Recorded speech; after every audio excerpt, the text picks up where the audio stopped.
예상대로 연준이 이번 회의에서 0.25%포인트를 인상했습니다. 5.5%, 5.25에서 5.5%가 되는데 2001년 이후 최고입니다. 오늘 금리 인상을 교수님께서는 어떻게 보셨습니까? 뭐 예상됐던 거긴 하지만 어떤 의미가 있다 이렇게 보셨어요? 뭐 시장이 예상했던 대로 되었고요. 사실은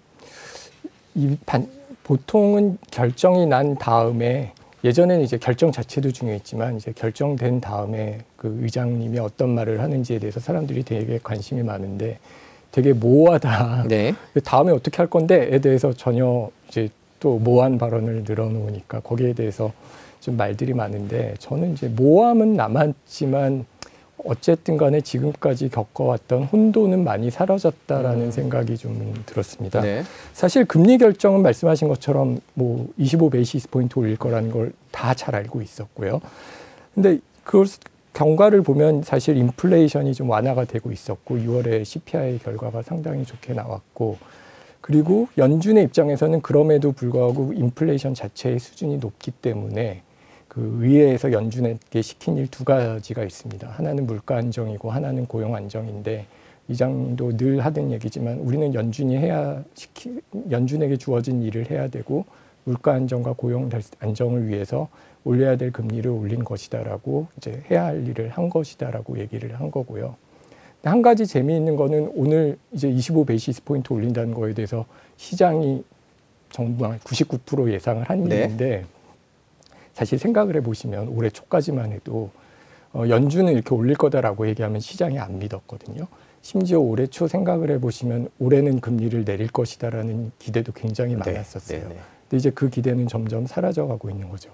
그래서 어떤 면에서는 저는 작년 말부터 시장하고 연준이 좀 줄다리기를 하다가 뭐 시장은 너희가 어떻게 더 올려 못 올릴 거야라고 생각을 하고 연준은 너희가 생각하는 인플레이션보다 인플레이션은 더 심각해. 인플레이션 오래 갈 거야라는 얘기를 하면서 지금까지 상황을 끌고 왔는데 이번에는 뭐 시장은 자기네도 모르게 연준이 땡기는 줄다리기에 끌려가면서 25베이시스 포인트를 뭐 예전에 더 이상 안 올릴 거라고 생각했던 시점에서 한 번 더 올리는 것을 이제 겪었다라고 생각을 합니다.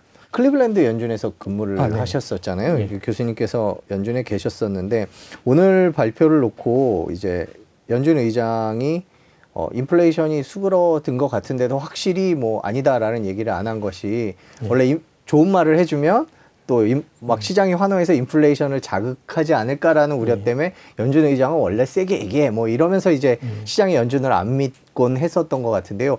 원래 연준에 계셨으니까요. 연준에서 발표를 할 때 그런 것들이 신경을 써서 그렇게 발표를 합니까? 예. 굉장히 중요한 포인트인데요. 사실 시장하고 소통하는 건 굉장히 어려운 문제예요. 그래서 2015-16년도에는 그 제넷 옐런이 있을 때만 해도 연준에서는 우리 되게 도비 씨와 함께 발표한 거야라고 생각했는데 시장은 굉장히 매파적으로 받아들였던 적도 있고 사실 파웰 의장도 2018년에 한번 이자를 이제 굉장히 높이 올렸고 시장에서 끝났다고 생각하는 시점에서 우리 앞으로 그 뉴트럴 중립 금리에 가려면은 한참 더 가야 되라는 얘기를 해서 시장이 한번 망가졌던 적이 있거든요. 근데 저희가 그러니까 연준에서 어떤 스테이트먼트를 만들 때 이 단어를 넣느냐 마냐 가지고도 굉장히 민감하게 생각을 합니다. 예를 들어서 제가 있었을 때는 메저드 스페이스 이제 그 잴 수 있는 속도로 금리를 올린다. 한국에서 뭐 베이비 스텝 이런 거랑 비슷한 표현인데 그 말을 한번 넣으니까 나중에는 빼기가 되게 어려워지는 거예요. 그래서 말을 한번 할 때 굉장히 조심스럽게 할 뿐만 아니라 이것을 우리가 앞으로 정책의 스탠스를 바꿀 때 예를 들면은 양적 완화를 하기 전에 이제 논의를 합니다.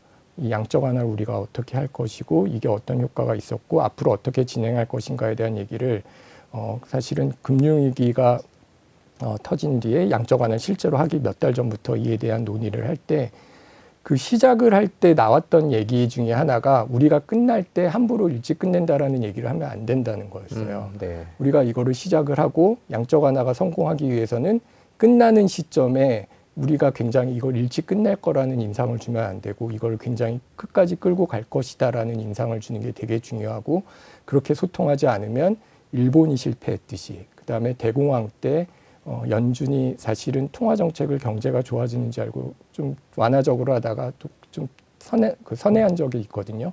그래서 좀 너무 엑싯을 일찍 해서 경제가 악화되었던 경험이 있었기 때문에 이런 것을 위해서라도 노동시장이 회복되기 전까지는 우리는 이런 완화적인 통화정책을 유지할 것이다라는 것을 굉장히 집요하게 스테이트먼트에 들어가고 표현을 했고요. 그 당시에요. 네. 네. 근데 그때 상황을 생각을 해보면 지금도 사실 데칼코마니 같다는 생각이 좀 들어요. 그때 노동시장이 회복을 안 하면 금융위기 이후에 그 완화적인 통화정책을 우리는 멈추지 않을 거라고 시장에게 굉장히 긍정적인 얘기를 하고 시장이 좋아했듯이 지금은 인플레이션이 안정적으로 내려왔다라는 확신이 들기 전에는 우리는 지금의 그 높은 이자율을 유지할 것이다.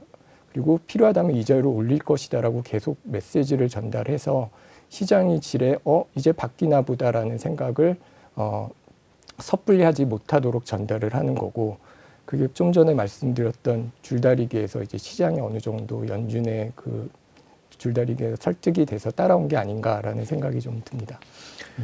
그걸 감안하고 연준의 발표를 보면 더 헷갈릴 것 같긴 합니다. 이게 계속 그런 의도를 갖고 얘기를 하면 실제 속마음은 어떨까 이렇게 궁금한데 그럼 지금 상황은 어떻게 해석해야 될까요? 뭐 금리 인상이 거의 끝난 거다라고 보이기도 하고 금리 인하를 안 한다고 했지만 또 시장에서 그래도 연말에는 하지 않겠어 이런 의구심이 왔다 갔다 하는데 지금 상황을 어떻게 해석해야 될까요? 그럼? 사실은 지금 상황에서 우리가 어느 정도 탄번 올리고 다음에는 멈출 수도 있고 또 올릴 수도 있다라는 인상을 줬는데 생각을 해보면은 사실은 2번 올릴 수도 있다. 이번에도 올리고 다음에도 올릴 수 있다라고 생각했던 것에 비하면 어느 정도 도비시해진 거는 사실이거든요. 근데 그렇게 2번 안 올리고 다음에 안 올릴 수도 있다라고 한 발자국 그 양보를 할 수 있었던 것은 인플레이션 리포트가 6월에 좀 좋게 나왔기 때문이고요. 네.